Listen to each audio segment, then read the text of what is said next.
Welcome to the United We Scan podcast, the podcast by rural carriers for rural carriers. The views expressed in this podcast do not reflect the views or opinions of the United States Postal Service or the National Rural Letter Carriers Association. We ask that you please consult your assigned union representative for guidance in your local area. Make sure you like this podcast, share with your fellow rural carriers, and subscribe to be notified each time a new episode is uploaded. Please rate this podcast 5 stars where applicable, and leave a comment or question for us below. Thank you. Now, here are the hosts of the United We Scan podcast. Just a reminder to everybody in the audience listening, the views on this podcast are the presenters only and the views on this podcast do not represent the views or opinions or strategies of the United States Postal Service or the National Rural Letter Carriers Association. Wow, I messed that one up bad. And he means everybody listening. Yes. Yes. And we're back. Episode 40. Disputes, delegates, and OT, oh my. Well, this will be a fun-filled, packed evening, guys. Yeah, we do. But before we get into episode 40, we have to make a couple of corrections from last week's episode. Last week we did talk about the computational retirement date, and we did misspeak on that because we said it was when you go regular. That was before they added the PTFs in there. And also anybody that had a career prior to joining the Postal Service Rural Carrier Craft. So if you have any career time before that, that also goes into your retirement computation date. Right now, we wanted to correct that and say that it's not just when you become regular. And in the future, if the resolution that we got passed at National where RCAs get a career status, then that will also be a computed retirement date. And the other one that we discussed actually on the podcast that we get back to you on was about mapping in the AM, and we did search at length for anything in writing, but there is nothing that is specifically set in stone. Some managers will argue that you're getting paid with the 8127 time, so you don't get help. Some managers will say you get help, so you don't get the 8127 time. So it's carrier discretion. If you can get management to give you both, take it. Because there are some managers that are actually nice enough to give you both. So if you can get it, take it, but there's nothing in writing. Now we can start this episode. All right, 40. We hit 40, guys. That's 10 away from 50. Yeah. I'm feeling old. I know. Been doing it too long. We're just getting started. Oh, I know, right? Anyways, My week was fairly uneventful. Just running that route every day. But yeah, was it eventful? No, it wasn't. Not at all. Not an exciting week for me. James, how was your week? Well, it was pretty good. I mean, after the mini mail survey, of course, all the WSH and WSS and everything started coming in again. A lot of it in the DPS, of course. Overall, mail volume's been about the same. A little bit heavier in some spots, a little bit lighter in others. You know, package volumes up and down, almost like a roller coaster each day. You never know how many packages you're going to get. Right. But Amazon even shows up. Yeah. And then there was actually issue with the carrier having problems, and they actually asked me about it, even though we know the situation there. And of course, as usual, my helpful self, I gave them the wording and dialogues and stuff in the contracts and things like that. I mean, that's what we do is we're here to help every carrier, whether it's somebody that likes us or not. So that was a nice thing to do during the week, and of course, helping everybody throughout the week, and then just figuring out solutions to problems. That's about all we can do. So that's about how my week went. And then the weekend ended up going to the North American International Auto Show Saturday. Got to see the cool new cars and things like that, and looked at I should say I looked at all the cars that are the prices of what houses used to be. It was really nice to get out and go see some sights on a Saturday that some people can't go out on. I feel sorry for you guys. I really do. It was nice to actually get out of town and go see some sights. So that's my week. How about your guys's? Josh, how was your week? My week was pretty good. Been training in RCA on my route the past week or two. She was supposed to go to vehicle training on Tuesday, but the vehicle they put her in, the turn signal indicator broke off. It was rolling, and even with pulling the emergency brake, it didn't stop.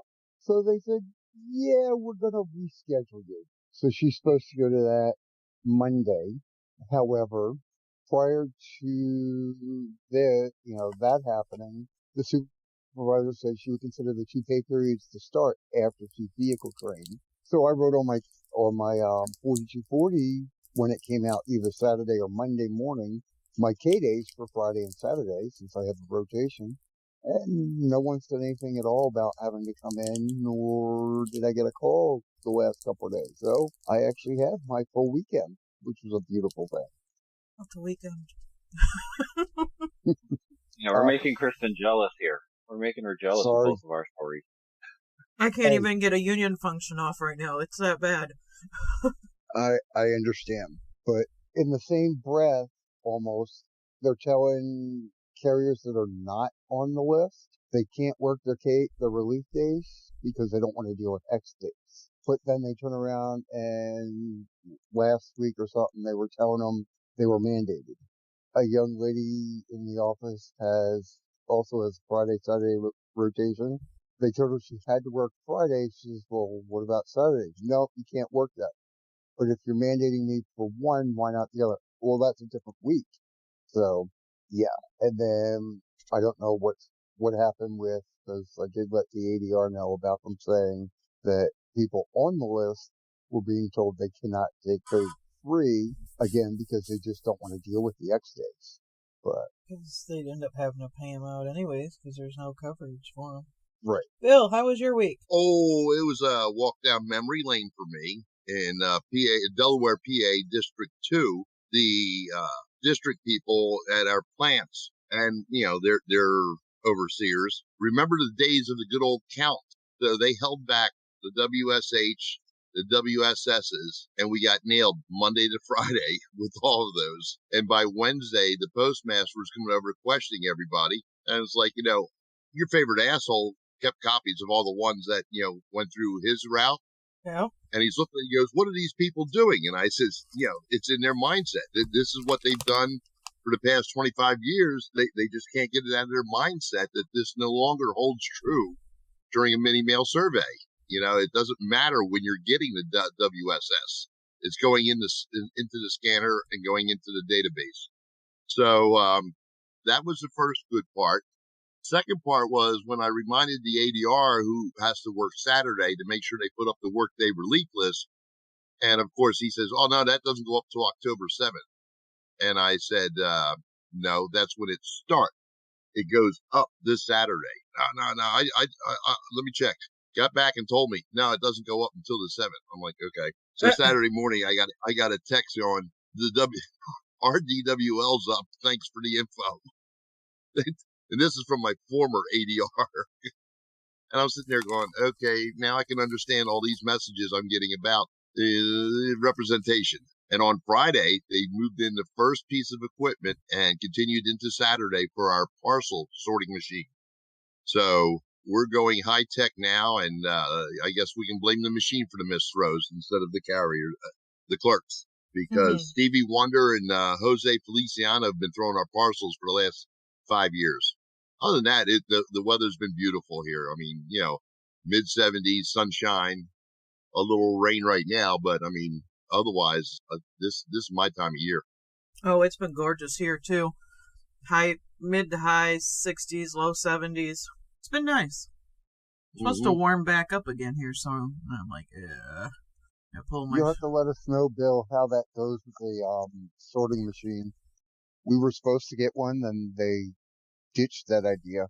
Well, our postmaster believes that he can actually get us to come in earlier with the parcel sorting machine because of the fact that, it doesn't require more clerks than what he's using now. I said, you mean more clerks, supervisors, and custodians who've been throwing parcels all week? And he goes, well, a couple people were on vacation. And I said, okay. It doesn't matter. You can put AI in there, and it'll still be screwed up. I do have to say, though, I had a customer give me a bag of peaches fresh off her tree this week. That was pretty awesome. There's those bells in the background again. Yeah, I gotta turn the volume down on my phone. Somebody went outside. It's my Ring doorbell. Yeah. Alright, so this week, we've got a pretty good show. The end of the show, of course, is going to be our wonderful, most passionate part of it. So make sure you stick around and enjoy. The first thing I have is a little bit of an announcement. Do I have to? You don't have to. I don't have to stick around and enjoy? No, you could hate it all the way. It doesn't bother me. I didn't say hate. No one said anything about hate. You said I have to stick around and enjoy. Well, you don't have to enjoy it. And if you don't enjoy it, please give us a comment on it. Mm-hmm. Give us a comment on our podcast. Give us a voice message if you have that option. Or you can even give us a comment on our Facebook page. And we'll read it. Do I have to stick around now? Well, if you want to hear what we're talking about, it would be a good idea. And I think the stuff we're talking about today is very important to carriers, especially with what's coming up. Oh, I guess I'll hang out then. That's called a teaser, okay? Yes. I like to tease what we're going to be talking about a little bit. And one of the big things we're going to be talking about is, of course, disputes and the overtime desirability list. And things like that. Relief day work list. Yes. Overtime desired city. And clerk. Same. Yes. I apologize. That's what my city postmaster calls me, so I apologize. Well, and we're I'll tell you what I tell the supervisor when she comes over and says, "You guys are on the overtime list. Can you help?" I said, "No, I'm on the relief day work list," which only means that I'm willing to work my relief day. Now you see why I said it that way. You remember, semantics matters in arguments, even in disputes and in grievances. Semantics matters. So make sure you're using the right definitions when you're doing your disputes and your grievances. So I knew a Samantha once. I said semantics, not Oh, Samantha. I'm sorry. My bad. It's my left ear again. Yeah. So Still same difference. Yeah. But one of the things that we have going on behind the scenes is we're working on getting a mapping set up of all 50 states and territories that have rural carriers in them, so we know their delegations and the strengths of their delegations and how their delegations work. And that's one of the biggest things going on right now that we're talking about is we're going towards putting delegates on the ballot that actually care about the craft, that actually want to help the craft and things like that. So that's one of the things I wanted to talk about was the delegate selection process and how you can become a delegate for national convention, for state convention. Those are the two biggest arenas that we have for making change in this union. So starting out, you have your state delegation that goes to your state convention. They're the ones who elect your state leadership. They're the ones who decide yes or no on resolutions, whether they move on to national or even affect your state itself. There are some resolutions that get put up to go to state that sit there and change the state constitution and how state things are done. And then it gets voted up to national.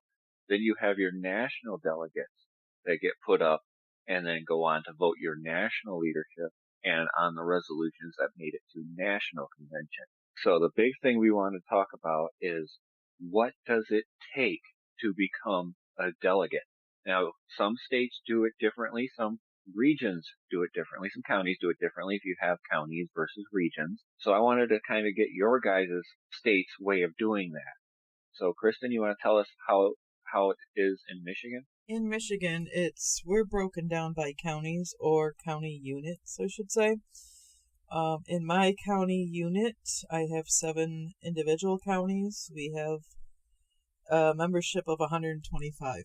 To be a state delegate, all you have to do is submit your nomination, whether it's for somebody else or for yourself, into your county secretary/secretary treasurer, And within the state of Michigan, for each county or county unit, you're allowed 1 delegate per 10 members. So in my county, it would be like 12. And if you get 12 or more people nominated for delegate, then you would hold an election at the annual meeting. But if you don't get all of the not required delegates, but all the available delegates, then you're automatically a delegate to go.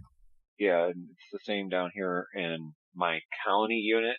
Kristen and I are both in the same state, but her section is 7 counties because they don't have enough participation in each county to have their own county board to oversee everything. So they've created a regional section to cover everything. Whereas in my county, there is enough people active and going to meetings and being involved to have a leadership at the county level. So we only have 1 county segment for ours, and I'm pulling it up right now. I have the number, but I believe we had 275 votes, which means we have 2,750 dues-paying members in my county. That's not how many people attend the meetings, but that's how many our county represents. Now, one of the caveats for some of the regions, I'm not sure if it's true with yours up there, Kristen, or not, but they require you to go to so many meetings in order to be a delegate, whether it be for state or national. So that's something you got to be mindful of. You're going to want to be participating. You want to go to your meetings. You want to go to your boosters. You want to go to your state convention and things like that, because not only are they important for the growth of the union and the strength of the union, but it's also got great information at each of these events. Like ours is coming up in October, and I think they said they had last year they had a guy from the Postal Inspection Service that told us about the stuff that they do and things that they look for and stuff like that. So it's great that you learn that stuff to keep an eye out for when you're out on the route and stuff like that. The biggest thing you need to do is you need to get involved, and sometimes that's hard to do if you're a long ways away. Like Kristen said, she's got 8 counties. The entire Upper Peninsula of Michigan is 1 unit. The entire area up there is 1 unit. So they have their meetings up there, and some people have to drive a long way to get there. So it's not really feasible or affordable, especially those on Table 2 or that are RCAs, to be able to drive all the way to these meetings and things. So that's another caveat of all of this. Yeah. How about you, Josh? What is yours like? I was just looking to verify, I don't know if all the districts for North Carolina are the same. We typically at our local district meeting, pass around a sign-in sheet of who wants to be a delegate, up to however we're entitled to, which in the somewhere between 5 and 8 years I've been going to meetings and been vice president or president, we have never come close to our full complement. Once you sign your name, after it's passed around the room, our secretary treasurer will read out all of the names, and we will take it to a verbal vote of if we are in agreement that everyone on that list will represent our district as a delegate at the state. And what I was doing was actually looking at my state constitution. It says all districts shall be entitled to 1 delegate vote for each 6 paid-up members or a fraction thereof. So that's how we get our state delegates. How about yours? Oh, well, at our county level, we, basically anybody wants to go to our state convention goes. Okay. I mean, typically we only have, out of, 220 some people, we'll usually only have 4 to 5 people that attend, but we're allowed up to 23. And, a month ahead of that, we get our list for the people being, selected for the national convention. And more times than not, people will select the names that they know, which is their state officers, their DRs or ADRs, and some standout retirees, which really gets under my skin a bit because of the fact that, the union wants you to be involved, but by keeping these people up there all the time, going to all the conventions and committees and traveling to Washington and having their little powwows there, they suppress anybody who's trying to work their way of at least 30, 35 people over and above our national delegate list that could attend.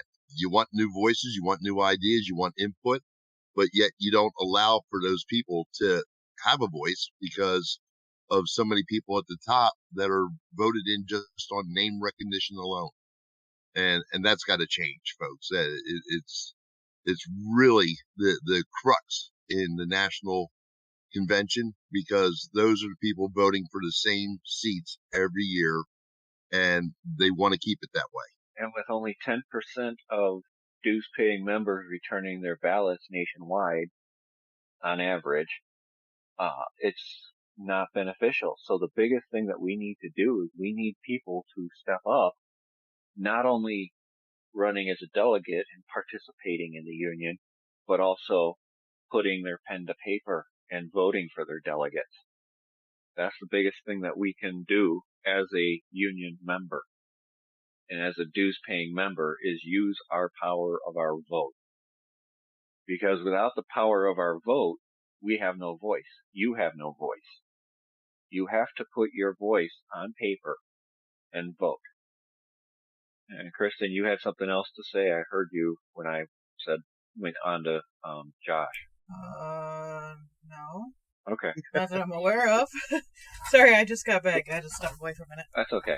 So okay. the biggest takeaway is try and participate if you can at your county or regional meetings. Try and figure out what it takes to be a delegate in your region and vote. Those are the three things you need to do as a rural carrier, as a dues-paying member.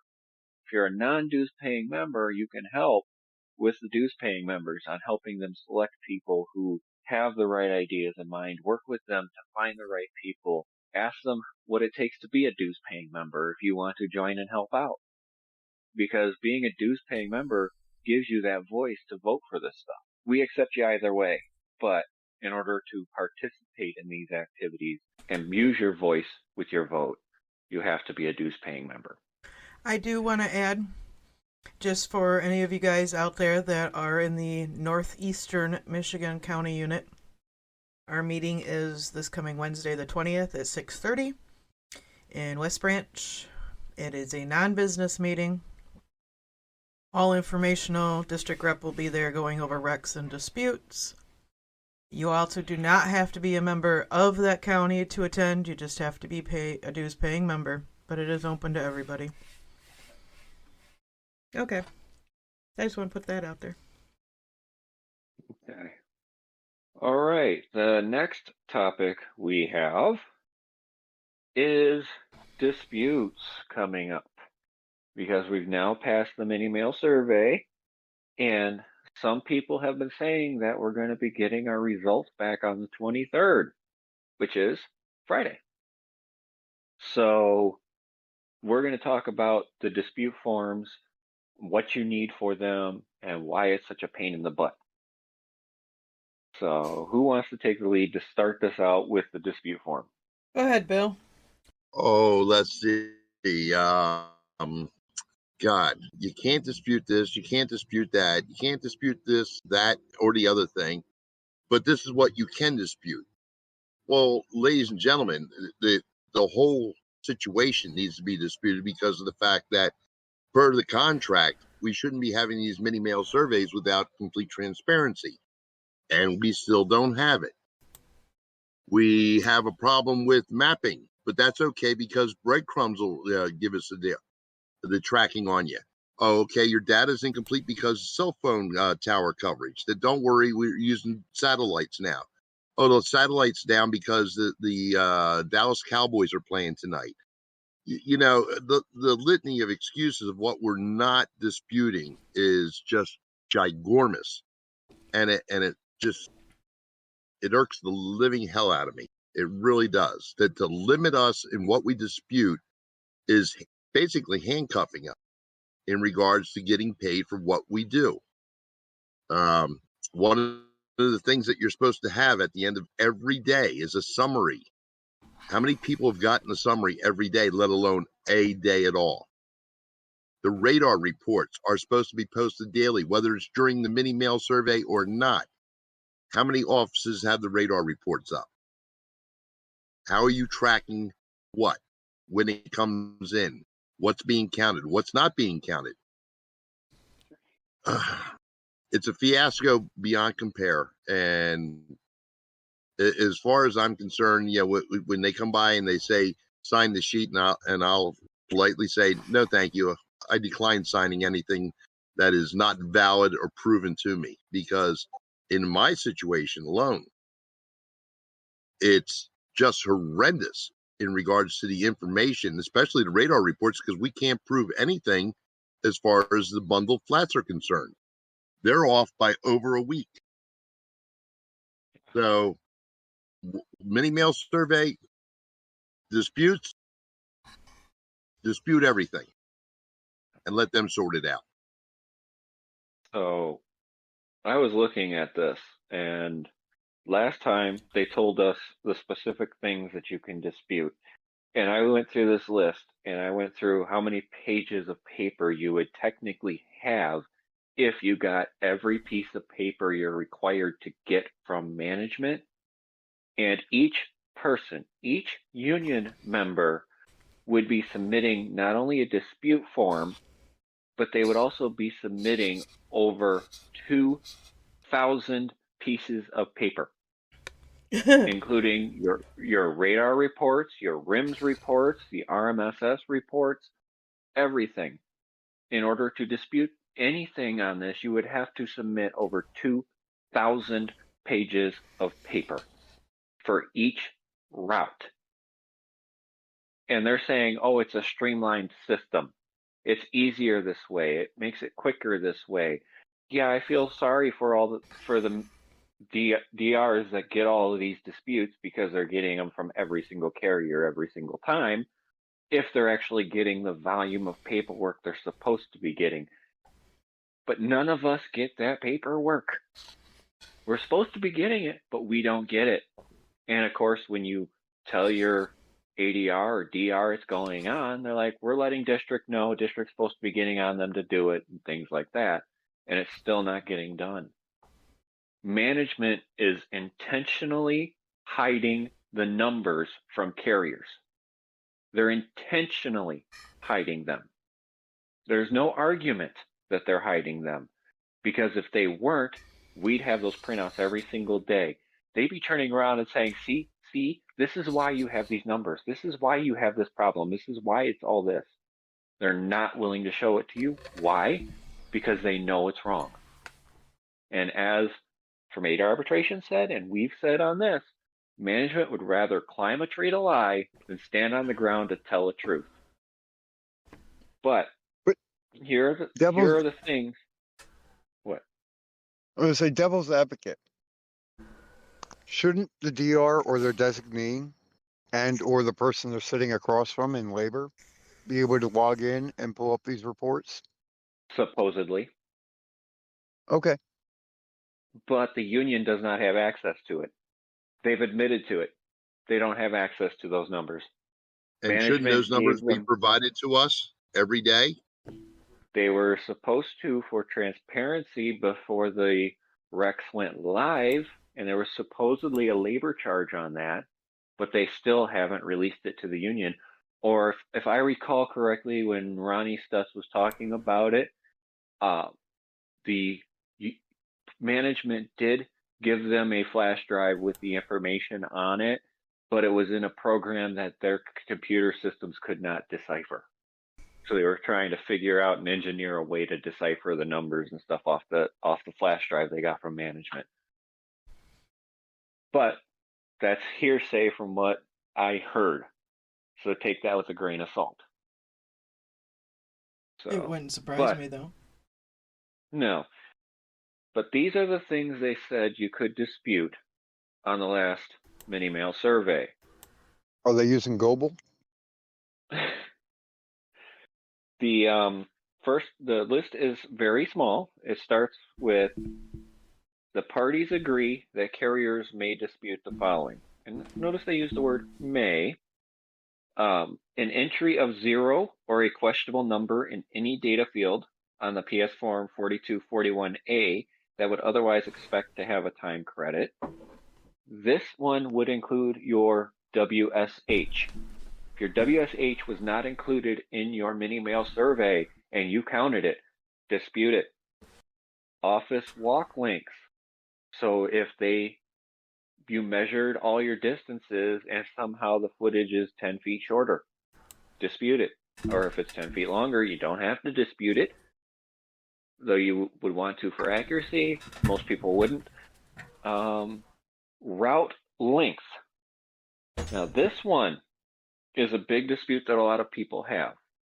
And I'm going to talk about that for a second because it's very important. What the route length you measure with an odometer is your EMA mileage. Certified odometer is only for EMA. Your route length is now by the mapping program. So if there is a problem with the mapping program and it shows you turning around in a spot that's shorter than where you actually turn around, dispute it. Tell them, I don't turn around here, I turn around further up over here where it's safe to do a legal U-turn. The next one is regular, centralized, or total boxes. So if you have a dispute that it shows you have 17 CBUs, but you have 21, or says you have 500 boxes, but you really have 636, you're going to want to dispute that. Daily dismount distance, it's the same as with the office walk distances. You should know how far it is back and forth to your dismounts. That is only for the first trip. The daily dismount distance is for the first trip. It doesn't include extra authorized dismount scans. Daily activities. If there are daily activities that you got credit for, it should be on there. If you didn't get them, dispute it. Miscellaneous time. That includes your service talks. If you're stuck waiting for a train one time a week, that time should be in there. Things like that. And then, of course, option election. Elevator Option or... election. Yes. Elevators is another one. Also, at a business or school, if you have to ring a bell and wait for them to answer or let you in. And that's a daily thing if you have to ring the bell to deliver the mail to them. I have a carrier in my office. The school has a mailbox, but if he has to go in and deliver a parcel or something like that, he doesn't get that daily time to do that unless he's delivering a parcel every single day. Then it would technically be that way. But carrier discretion. And this time of year, they do. Yeah. So the last one, which will eventually segue into our next section, really nicely actually, is the option election if you have 10 years of credible service from your computed retirement date, you can choose high or low option. Now, a lot of carriers got the high and low option sheet with no already selected on them, even though they have the ability to choose high option if they so chose. So that's one you could dispute as well. So anybody want to talk about what we just went over first before? There's one more that you have to include on there, which is the going to a centralized area for equipment, tubs, trays, whatever, that you also get time for. That's a big one in my office. Yes. Well, no, it's not because of the fact that, you can do it twice a day or you can do it 3 times a day. based on the volume of the mail. Case in point, carrier comes over and the pallets are stored right next to my case, and they're walking 150 feet, to get the tubs or trays. They need more. They come back, and then they have to turn around, and before they depart to the route, they have to clear their area around their case, and they have to bring any excess equipment back, so they can get up to 3 trips a day on that, and that's to be included in your miscellaneous times. That should be part of your retrieval of equipment time on your office walk distances for that part, and then returning returning the items. Well, it should be. It should be, but there is a separate item article that was specifically addressing that situation, for offices. Yep. I mean, some offices allow you to keep equipment at your case, other offices don't. So, carrier discretion. Yeah, and then when it's returning the items to storage, that should either be part of your load vehicle time or end of shift duties. Then you get straight time for it. And somebody in the comments said, the CBU dispute went nowhere for me. District representative resolved it by saying carrier will update mapping. And that's the problem. Yep. Settling for language as a slap on the wrist. Don't do it again. That is the problem. Management needs to pay for every mistake they do. They make us pay for every mistake we do, whether it be through a investigative interview or a write-up, a letter of warning, a 7-day working suspension, a 14-day working suspension, or even termination. Why can we not hold management accountable and make them pay the carriers for their mistake over all this stuff? It's stupid that we're settling for language. Because from what was written there, it doesn't even say don't do it again. It just says they'll map you. Yeah. Oh, I'm sorry, they'll remap you. Yeah, they'll remap you. Guess what? You dispute it again this time because it's wrong again. They'll say carrier and management will update mapping because all they care about is getting it done and over with, passing the buck. Instead of passing the buck to the carriers, they're just passing it on to management. You forget the most important caveat in that. Management is allowed to mismanage, and they do it well. Yes, yes, they do. And repeatedly. Mm-hmm. Yes. So if you're a district representative listening to this podcast, or you're a national officer, it's time to stop settling for language. Make management pay. It's your job to do that. Make it happen. The settling for language doesn't stop the issue. No. I mean, they can argue that, yeah, we can use that as, okay, we told you not to do it. Now you got to pay for it. That's one of the ways they could make it work.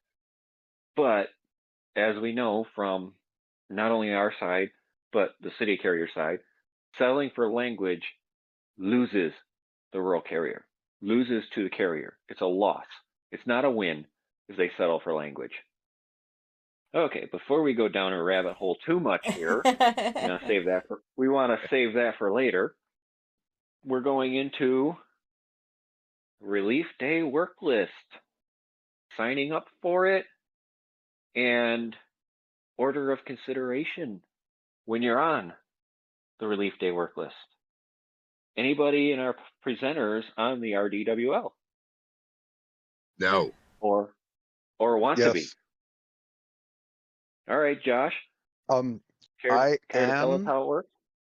All right. The relief with being signed up for the Relief Day work list, and the reason I sign up is not necessarily because I want to work, but I want to choose how I get paid.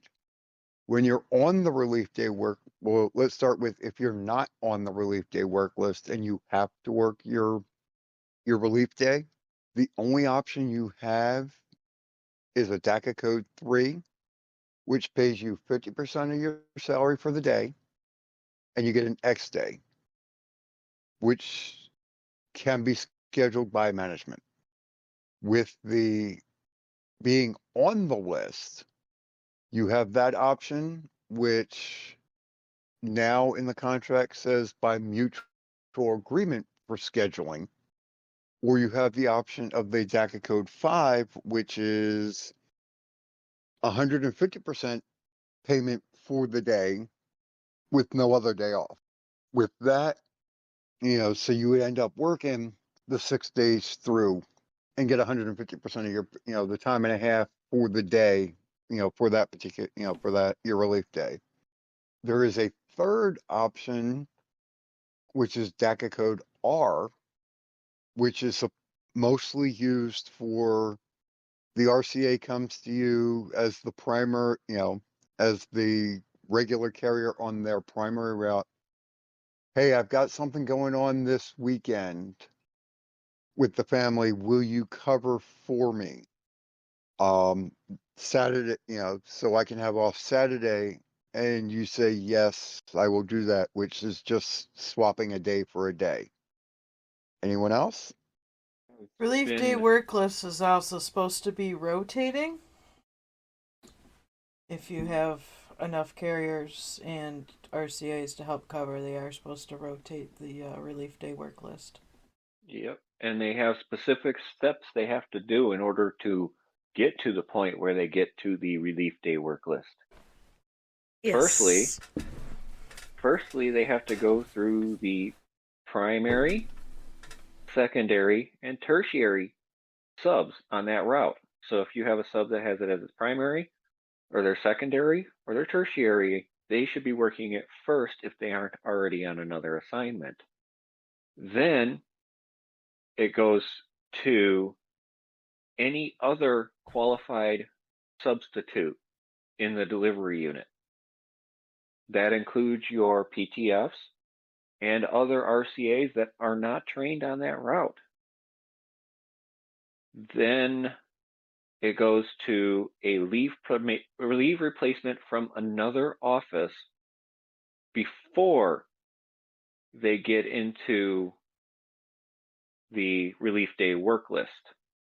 Actually, the wording on that one, James, is they may use a relief carrier from another office.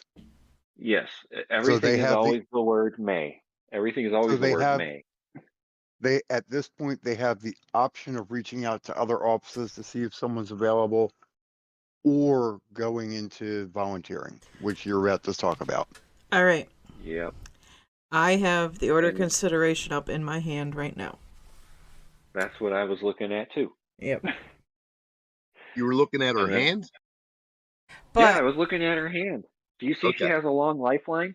But number 2, though, says if you have a PTF in your office, that PTF gets the option of that route before the secondary or the third. Okay, that was my mistake. I thought it was after the matrix had been done. I read that wrong. So I apologize for my mistake. But then it goes to the relief day work list on a rotating basis if you have the ability to rotate it. But if all relief day work list carriers are either working or scheduled off, and they can request the day off without pay on that scheduled day off, then they go to a regular carrier not on the relief day work list, and it is done by juniority. Lowest carrier on the totem pole ends up being the one brought on as code 3. They're supposed to go by seniority and ask for a volunteer until they get to the bottom, the most junior, and then they can start mandating. Correct. Volunteer first from top to bottom, and then from bottom to top on forcing the carrier in. But they can bypass carriers working the relief day if it would cause them to exceed 28 hours for the guarantee year or 56 hours for the week. In 2080 for the year? You said 28? $20.80 for the guarantee There year, you go.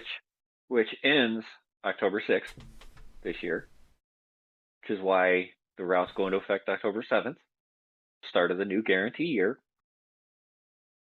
So just so you're aware. But also, it also says as another caveat, regular carriers with annual leave, sick leave, or an X day scheduled adjacent to their relief day will not be required to work their relief day. So if you took the Friday off and you have Saturday as your scheduled day off, you won't have to work. But they may still ask you to work. But they can't They force may still you. call you and ask. Yes. But they can't force you. And then You it'd can be carrier also- discretion. You can also tell them, even though I'm off Friday, I am available Saturday. Yep. You can say, but they're supposed to skip you if you have that leave adjacent to. But you can say, I am available to work if you choose to. You got to keep going down the order of consideration. Once you have everybody in your office working, then it has to be the last statement is in emergencies, any other qualified employee may be assigned. That includes management to run the route. Management was a carrier before, they can run the route. It doesn't matter if it's city or rural, they can actually run the route because they're a qualified mail handling employee. No, my postmaster runs it. She was a clerk. Supervisor hasn't had to run one yet. She was a clerk. All right. What about calling other offices? Yeah, that's up there before forcing in. Yeah. What about splitting route? That's up there before the relief day work list. What about double scheduling? Well, Oh, as long as they're under 12 hours scheduled, under 12 hours scheduled, they can. Well, the reason I asked is because we had a schedule put up there, and one carrier was covering 3 routes on the same day. Oh, wow. Wow. That's I a hard wasn't worker paying for you. attention. Well, thank Let me- God that let me guess. we pay attention. Let me guess, it was a PTF that does routes in 5 hours? Blind? Oh no. No, that's an off the table discussion we can go through later on. I cannot say that PTF would ever be put in that position. I'd hope not, because even they are held to 12 hours per day for the contract. All right. So, all right, moving on. Yeah. Now we get into rabbit hole territory. Oh, boy. The elephant in the room, the mastodon in the room. Boop, boop, boop.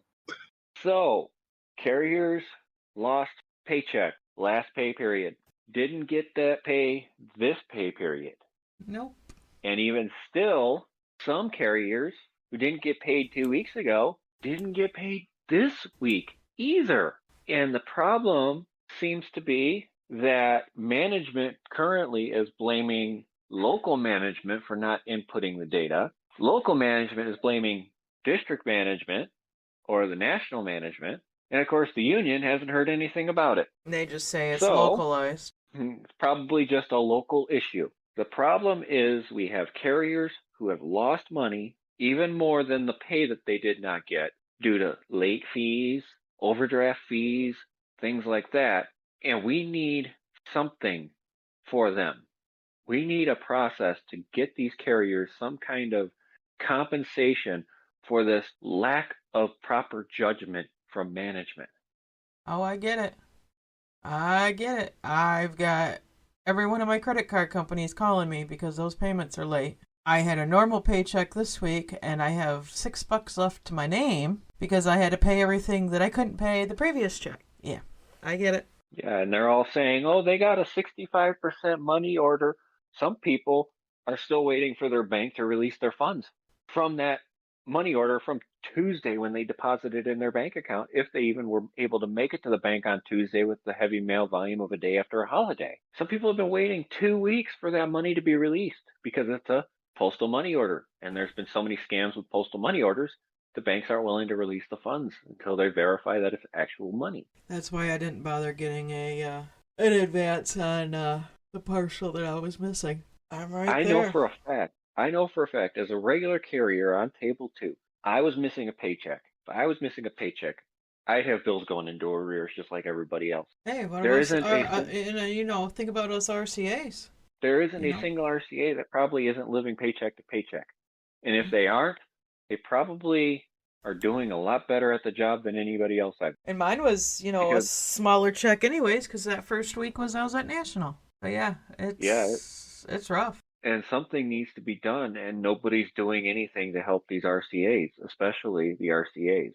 The regular carriers too, yes, they need it too, but those RCAs are the next regular carriers if they stick around. And when you're sitting there and dicking around with their pay, you're making them more likely to quit. You're making them more likely to find a job somewhere else. I just saw a posting sent to a management person in my district for the VMF that pays $30 an hour. How is an RCA going to compete at $19 an hour versus $30 an hour at VMF? And they had 5 spots open. One of my Well, RCAs may be interested in that. I guess you didn't see the new Amazon ad showing the 22.45 an hour plus benefits, plus education, plus retirement, plus medical. I'm sitting there going, okay, and where are the new carriers coming from? And the question is if you can even make it to retirement there. Yeah.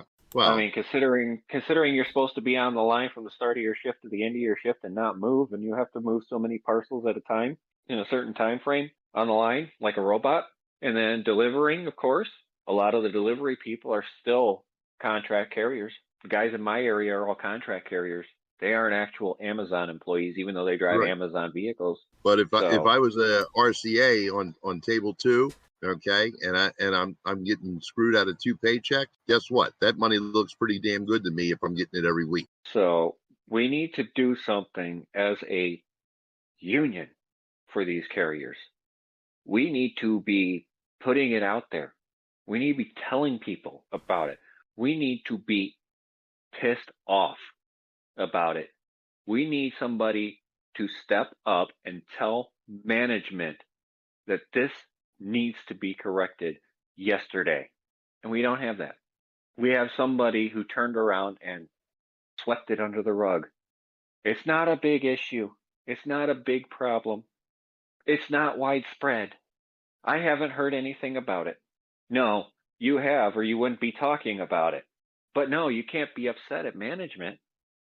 That may ruin your position with them in negotiations. To hell with that. Step up, Well, be a leader. don't forget that this was based on the bell curve, so it was only actually about 2.5 hours that everybody was affected on the bell curve. Well, folks, Yeah, that's right. you don't live on the bell curve, do you? You live in reality.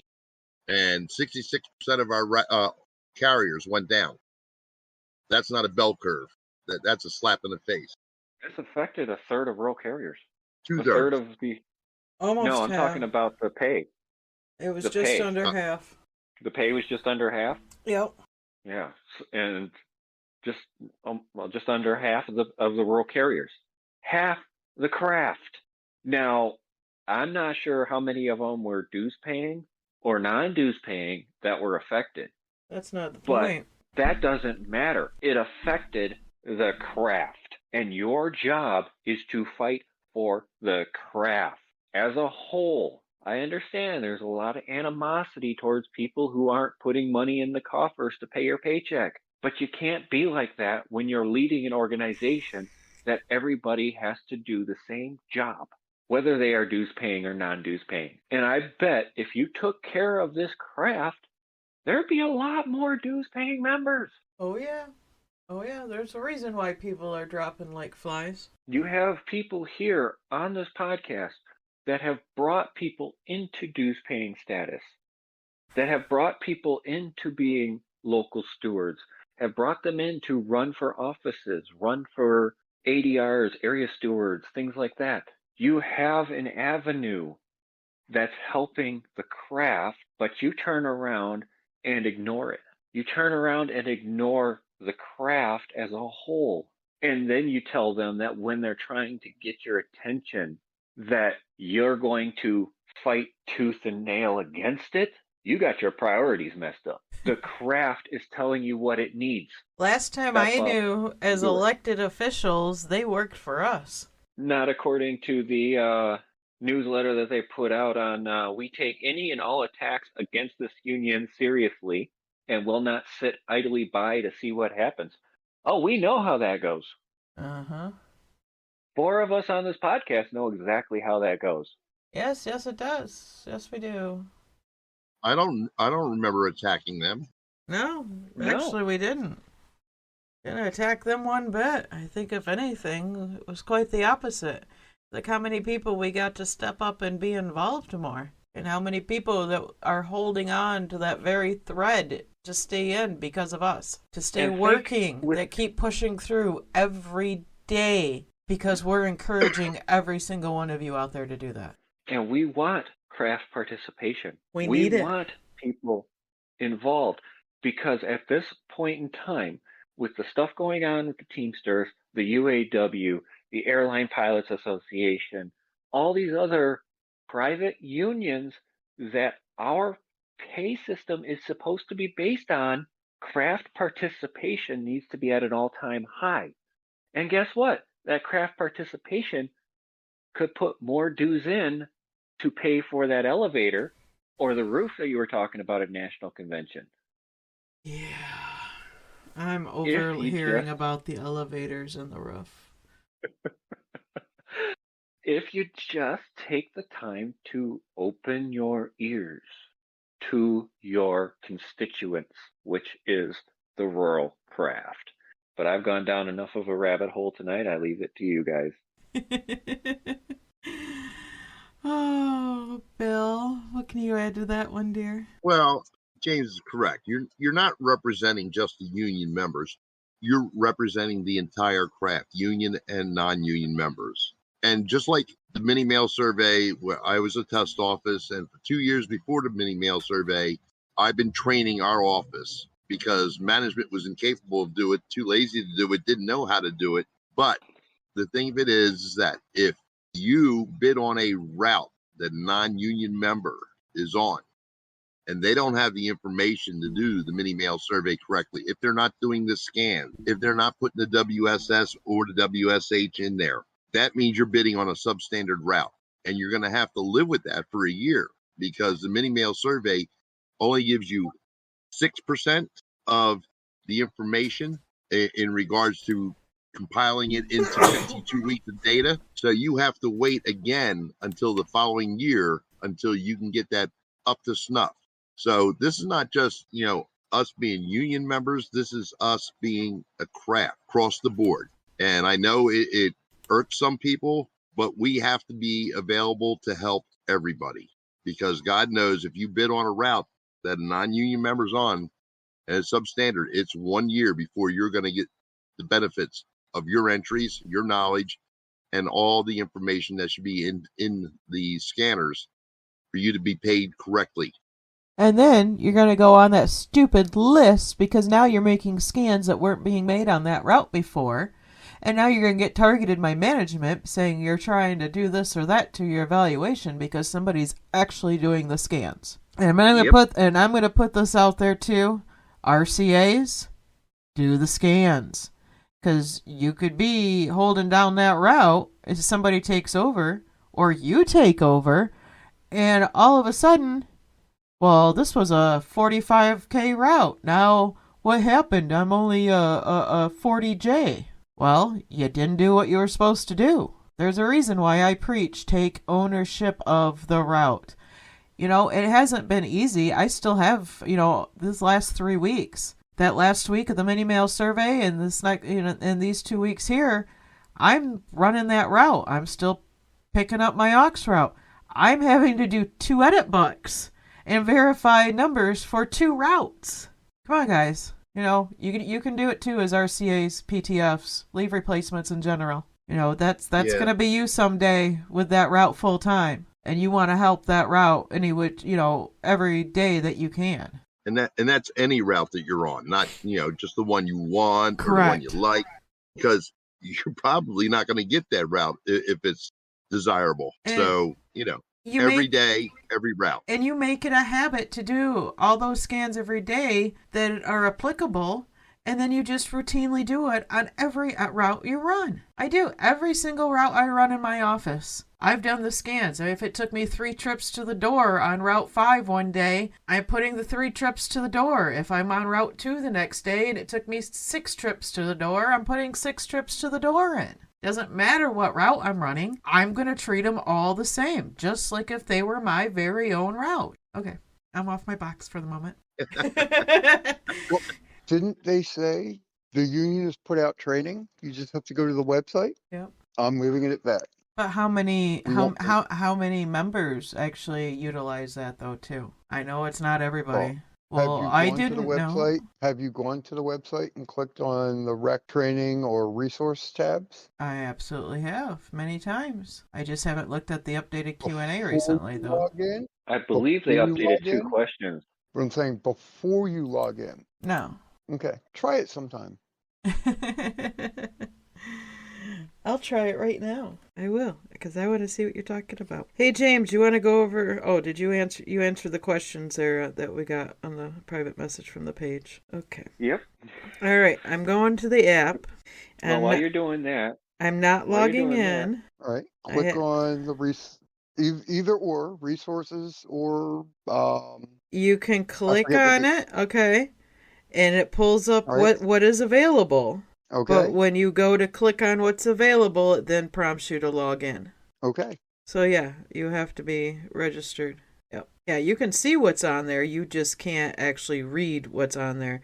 You just have the list of the of what's available, but then you have to log in to actually read it. They have training of resources available to all carriers. No, they don't. no, That's you what have they to get said. it from Isn't that Rural Info. isn't that what was quoted in at least one of those articles recently? That was one of the dispute forms that came back. Said it's been available on the union website since April of 2022. But if you are a non-dues paying member or you haven't registered on the website, then no, you don't have access to it. Is that the same one that said that management's responsible for training? Probably. Yeah, it is. I That's trained actually, I believe. I trained my carriers too, Bill. And I believe James trained his too. Trained as many as I could. Same And here. I believe that Not only did I train them, but I got them service talk time while doing it. 54 authorized dismounts on my route while I was off. A PTF did. Nice. One day. One day. I guess you want them every day when you're off, huh?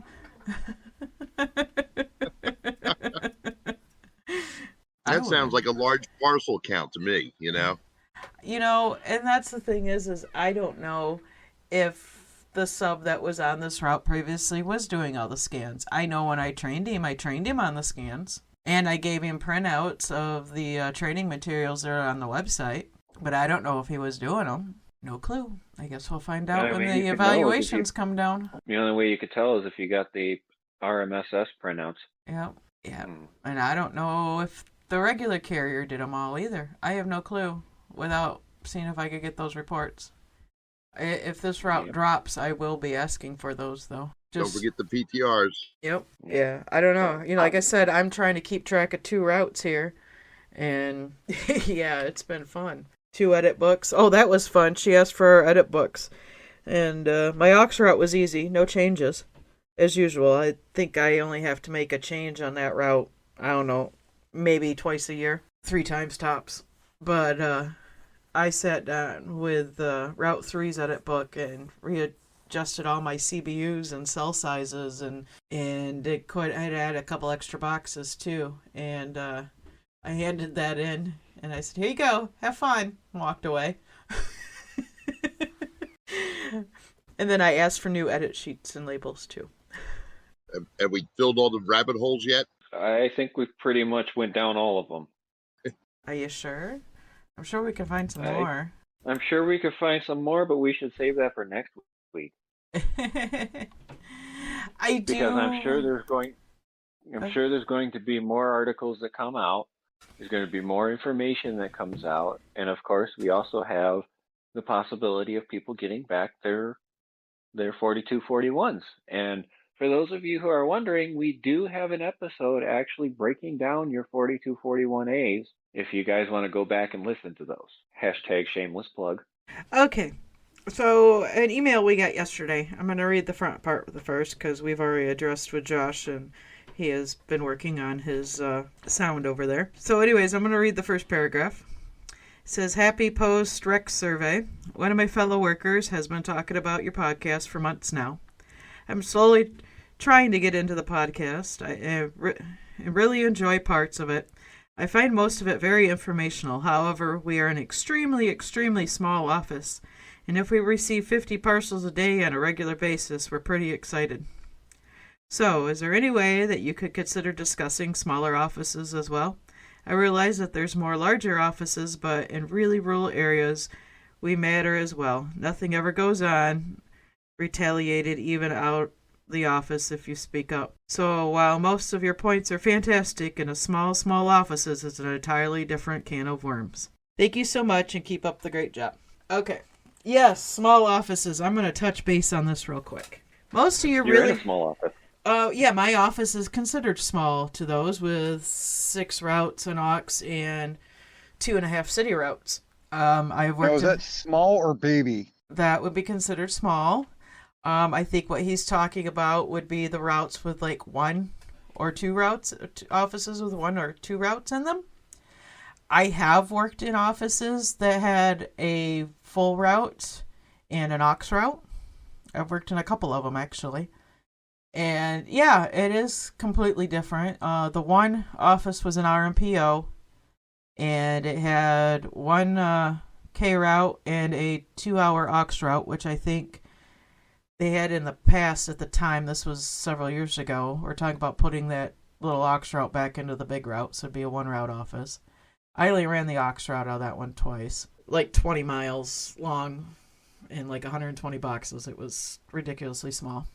But, and then the other one I helped out in a lot had a K route and a 36-hour aux route. And it is quite a bit different. And usually there isn't as much going on. And you have more of a closer knit kind of family atmosphere, usually, not always. And I think, but still, with the smaller offices, in general, a lot of it depends on who's in charge.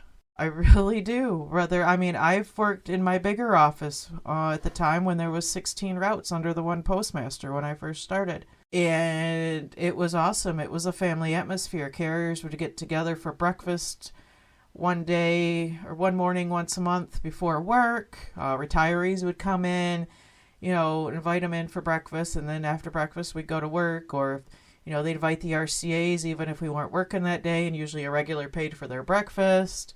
I mean, it was nice. It was a family atmosphere. Things got done. People worked together.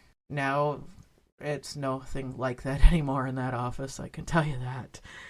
My smaller office that I'm in now, no. I think in general a lot of it has to do with management itself, but in those smaller offices, I think it is everybody's just kind of more closer knit, and that's, I notice, is the big difference. And when you only get 50 packages in a day for the whole office, thank God you don't have Amazon. When the route I'm running now, and I'm an average day is 120 to 160 on an average day. So that's a little different than what I'm used to as well. It's a little bit heavier. Well, James, maybe you have this answer. When do they consider dissolving an aux route? Is there a threshold that they've set? So for an aux route, you have to have a minimum of 2 hours for the aux route. The aux route can be 2 hours per day, minimum. So in order to dissolve the aux route, they would have to take it down below the 2-hour mark. So if you have a regular route that is on the cusp of putting the carrier in excise, they could take that aux route and put it on there as long as that aux route's not going to make that route overburdened. So they could dissolve the aux route into another route if they wanted to. The other side of that is the aux route could be dissolved into a regular route if they put enough boxes onto it to actually put it up above 42 hours.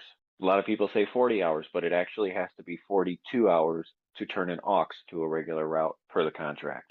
Now back to your small offices there, Kristen. Yes. I've been exposed to two small offices. One had 5 routes, 5 rural routes, no city routes whatsoever. And the postmaster there was a print. Adjacent to it in our parking lot was a sandwich shop that would open up in the morning. And every Saturday he would buy breakfast for everybody in the office. Yeah. You know, not a big deal. You know, eat while you're working. Didn't have to put down times or anything. Now, this is back in the day, okay? This is back, before 2000. Back when you were delivering in horse and buggy? No, just horse. I couldn't afford the buggy. And then the other office was just a 4-route office, 4 rural carriers, government vehicles. And there was a dictator in there. Their word was gospel. It was, fire and brimstone. I'm God, and you're going to be cast in the depths of hell if you don't do what I tell you. I'm the absolute last voice of authority in the world that you'll ever hear. I worked there one day. Yeah. And came back and said, don't ever call me again. Well, the 2 smaller offices that I helped out, like I said, the one was under an RMPO, and I'd helped out in her office, and that one had 4 rural routes, so I guess it was a smaller one too. But I'd starter went out on my car one night after I got back and put stuff away, went to leave, and car wouldn't start. And she actually drove me the 45 miles home. Well, maybe not quite 45. It was like 45 minutes, but so like 35 miles home to make sure I got home. And we pushed the car out of the way. That way when the tow truck come pick it up, they could. So yeah, there's management like that. And then in the other smaller office I helped out at, that postmaster was a floor supervisor in a plant couple hours away who basically said, if you still want a job here, they moved her from the plant to the postmaster position in a tiny little town in the middle of nowhere, because it was either you take this position or you don't have a job. So yeah, there's those too. But my first postmaster in my bigger office, if it was like a Saturday that he was covering the desk for a supervisor, so she'd be off for whatever reason, he would stop and buy donuts at the donut shop across the way and bring them in for everybody. When somebody would retire, he'd have a cake brought in.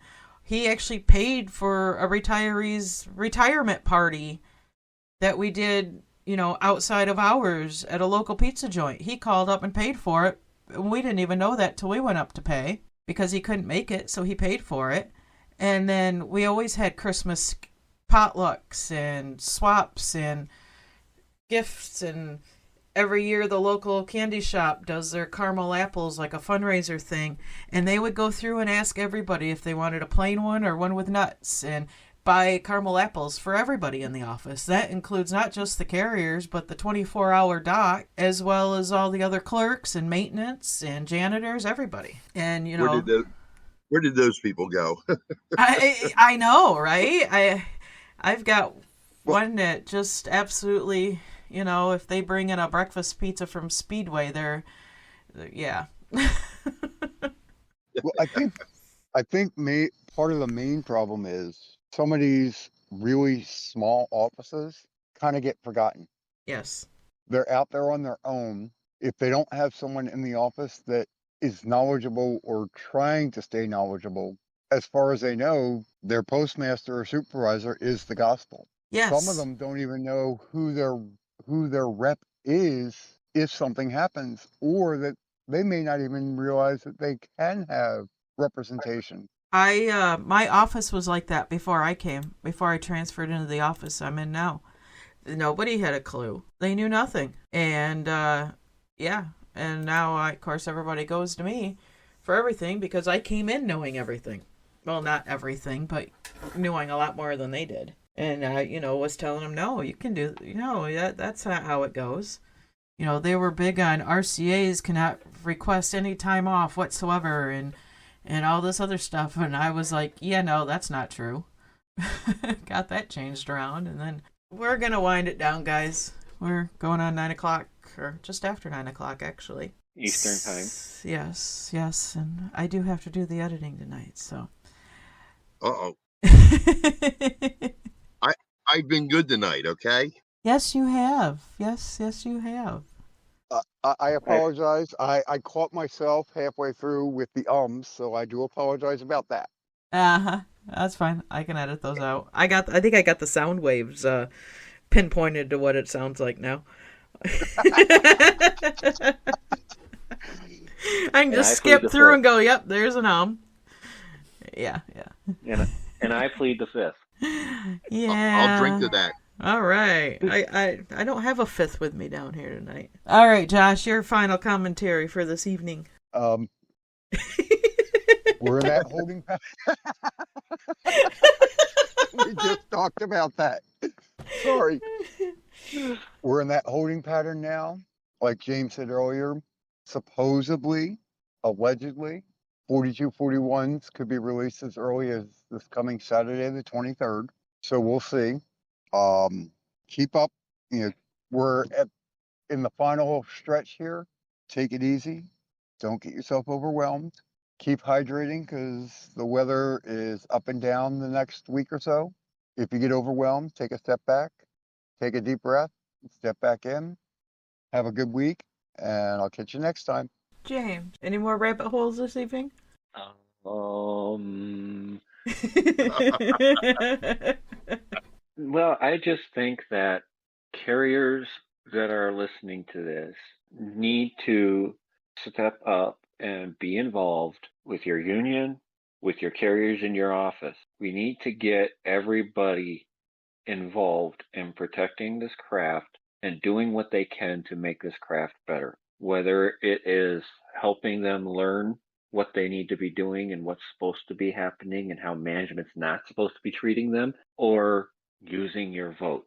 Your voice is the biggest thing you have that can help benefit this craft.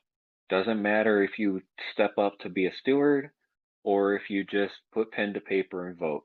Do something to better this craft, because without you, there is no craft. Take care of yourself, take care of your fellow brothers and sisters in the craft, and we'll see you next week.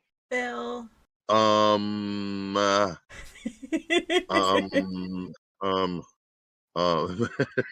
You're picking on me. Oh, yes, we are, in a loving way. Well, folks, what can I say? The mini mail survey's over. We wait for the results. We dispute. We grieve. We cry. We moan. But if you don't get off your ass and do something about the situation, it'll never change. And I think back to the days when, when raising the three boys and working two jobs and, still being involved with the union, when somebody sits there and tells me, well, I'm a single parent. I don't have time. You know what? We have a lot of single parents in our craft. Okay. And they make time. We have people who have, two parent families who don't take 10 minutes out of their day to go onto the website to check out what's going on, what's news, what's affecting them and their paychecks and their futures or retirement. If you don't make the investment, then don't expect others to. Okay. This is a cooperative among all of us, union and non-union, in regards to protecting our craft. So if you see something, step up, speak out. Don't take it. Okay. The harassment by management, the lack of cooperation, the failure to provide information. Don't settle for their crap. Okay. When in doubt, file, and file. Make them accountable for their actions, because it affects your paycheck, your future, as well as those people around you. There are a lot of people out there who aren't as outspoken as us, who step up in the limelight and say, I'm a target. And you need to help them realize, if they don't step up, that's going to affect their future. And that's what we're here for, to help protect your future, your paycheck, your retirement, and your sanity. Because let me tell you, even in an office like mine, where I'm almost always present for situations, they don't stop. And the only thing that stops them is somebody who's willing to step forward and say, enough. So if you have a backbone, stand up and say enough. God bless you all for doing the jobs that you do, putting up with the crap that we do. Be safe out there. do the job to the best of your ability, and get home to your loved ones, because you're the most important delivery of the day. Thank you, guys. Now, I'm kind of going to add on to what Bill just said there about using excuses as being a single parent or an RCA. You know what, guys? I'm an RCA, and I am a single parent. It is very possible. Look what I'm doing now. So, and there was something else I was going to touch on, too. I don't remember. Now, thanks, Bill. My mind wandered. Say until the thought comes to you. Is that what it is? Okay. I get it. Now, but everybody be safe out there. Dress for the weather. I know my temperatures are supposed to go back up again, so I'm going to be pulling the shorts back out since I've been wearing jeans all week. And, dispute, grieve. If you're in my area, meeting is Wednesday night at 6:30. Please RSVP ahead of time if you can. And I think we're going to wrap that up tonight. So we'll see y'all back next week.